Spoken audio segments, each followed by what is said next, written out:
Hi everyone, today I want to explain about the cross pollination agents. Under the cross pollination agents, two factors are included. Those are the abiotic factors and biotic factors. Anemophily and hydrophily pollinations are there. Anemophily means which pollination is through the air, that is anemophily. Which pollination is through the water, that is. Then biotic factors. In the biotic factors, which pollination takes place by the biotic organisms like insects, bats, snakes, etc. Those are the known as biotic factors. Under the biotic factors, so many types are there. Examples are entomophily, ornithophily, chiropterophily. Entomophily means which pollination is through the insects, that is entomophily. Pollination through the birds, that is ornithophily. Pollination through the bats, that is chiropterophily. This is about the synopsis of the introduction of the agents of cross pollination. Then going to the abiotic factors. First of all, we will discuss about the anemophily in the abiotic factors. Anemophily means pollination takes place by air is known as anemophily. In the angiosperms, 10% of the angiosperms pollination takes place by air. In these anemophilic flowers are very small, colorless, bisexual flowers are observed, but in these flowers nectar is absent but flowers are scented. Beside picture is explains about the anemophilic. These flowers are male and female inflorescence are here. In these flowers are very small, colorless, bisexual flowers, protandrous. These bisexual flowers are protandrous, means before the female sex organs, male sex organs are matured. That is known as protandrous. In these flowers, nectar is present even though center flowers. In these flowers, periantha, nothing but tepals. Tepals are modified as scales are completely absent. Then stamens. Stamens are very large. Anthers are versatile. Versatile, nothing but point. Anthers are attached with the point of the stamens. Okay, these are the versatile phenomena. This is the versatile phenomenon. Beside the picture about the stamen structure in the anemophilic flowers, in this structure we have to observe the stamens clearly with elongated stalks, elongated filaments. Okay, then pollen grains. Pollen grains are smooth walled and lightweight, so these pollen grains are easily blown away by wind. Beside picture is explains about the pollen grains easily blown away by the wind from the male inflorescence. Then stigma arrangement in the anemophily. Stigma is a feather for catch the pollen easily. Beside picture is shows stigma.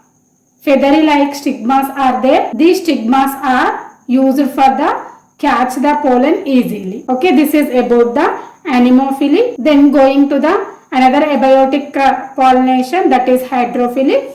Hydrophily means pollination through water is known as hydrophily. Generally, these plants are permanently submerged in water or adapted to hydrophily. This type of pollen grains are suspended in water. Examples, Zostera and Vallisneria. One see the below diagram here. This is pollination in water in Vallisneria plants. Okay. Then for successful pollination by water, a close correlation between the position of flowers and specific gravity of pollen grains is necessary. In this hydrophily, we have to observe two conditions. Those are in the first condition, in the first case, if female flowers are born in the submerged conditions, the pollen grain should have a specific gravity equal to water or slightly greater than the water. This is the first condition. Once again repeat this first condition. If female flowers are born in submerged condition, the pollen grains should have a specific gravity equal to water or slightly greater than of water. This is the first condition of hydrophily.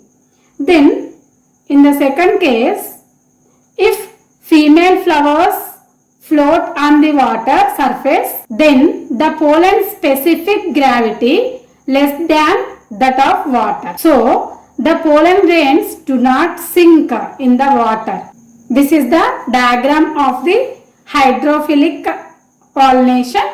In this diagram we clearly observed male and female flowers. Male flowers and female flowers. When male flowers are upper surface, when male flowers are lower surface, female flowers are reached to the female flowers. This is about the hydrophily. Then these changes in specific gravity are regulated by the formation of one or more hydrophilous flowers are usually small and also not distincted like anemophilous flower. Hydrophily is two types. Those are the hypohydrophily and epihydrophily. Hypohydrophily example plants are Najas, Zostera, Halophila, Ceratophyllum. Beside picture is Najas plant. Epihydrophily. In the epihydrophily, pollen float freely on the surface of the water and reach the stigma. And also pollen grains are very minute in structure. Example of epihydrophily is Ruppia. See the picture. This is Ruppia. Ruppia hydrophily. In this epihydrophily, pollen grains are small, yellowish and appear like dots. This is about the hydrophily. Then going to the biotic factors. Pollination through the biotic factors like insects, bats, snails and snakes, etc. Under the biotic factors, entomophily is one of the type. Entomophily means pollination through the insects. One see the beside picture. In this picture we have to observe the entomophilous pollination. Then in this entomophily, mostly angiosperms are more dependent on insects than other agency for pollination, because insects visit flower to receive the nectar or pollen and to deposit their eggs for shelter in ovary of flower.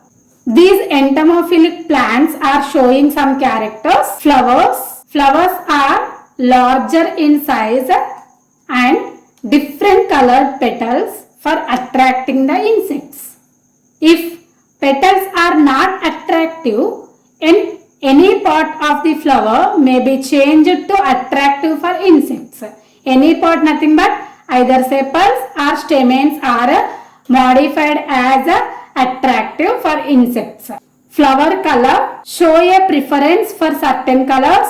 Examples are bees are in general seem to prefer blue color.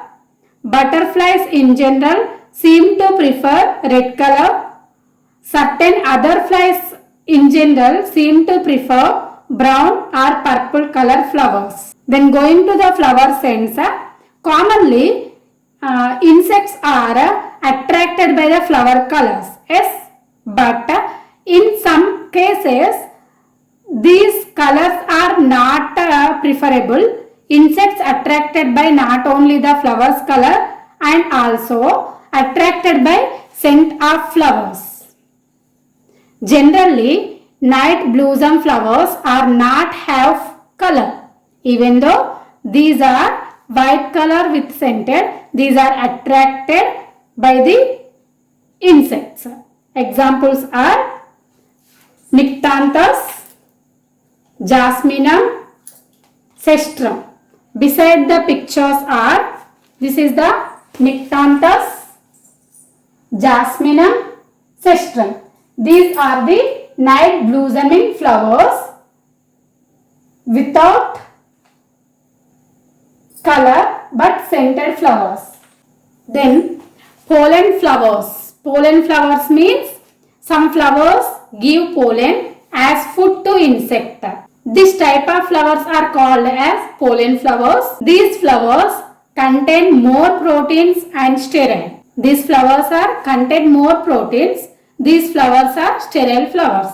Examples are clematis, anemone, thalictrum, salix, sambucus. Beside pictures are, it is clematis, it is anemone. Then nectar flowers. Some flowers give more nectar producing for attraction of flowers. Some flowers give more nectar producing for attraction of insects. Generally, nectar glands are in corolla or on petal formed like a spire. Examples are orchis, hyacinthus, verbascum. One see the pictures. It is orchis. In this entomophily, some special mechanisms are present. Those are the lever mechanism and trap mechanism. Lever mechanism example is salvia. Trap mechanism example is aristolochia. One see the diagrams. First diagram is explaining about the salvia lever mechanism. This is insecta. This is salvia lever mechanism. Second diagram is explaining about the trap mechanism in the aristolochia pollination. Ornithophily, it is one of the biotic factor. Ornithophily defines pollination through birds. This ornithophily occurs in the tropical plants are pollinated by small birds such as sparrows, hummingbirds, honey thrushes. Ornithophilous flowers are show a number of significances. They include flowers.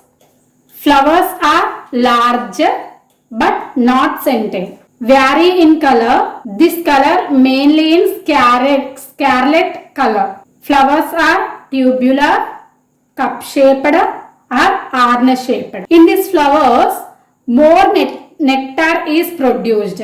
Floral pods are thicker and stronger. If these are not strong, floral pods may be tear when birds are stand on the places. This is about the ornithophily. Next, going to the chiropterophily. Chiropterophily means pollination by bats.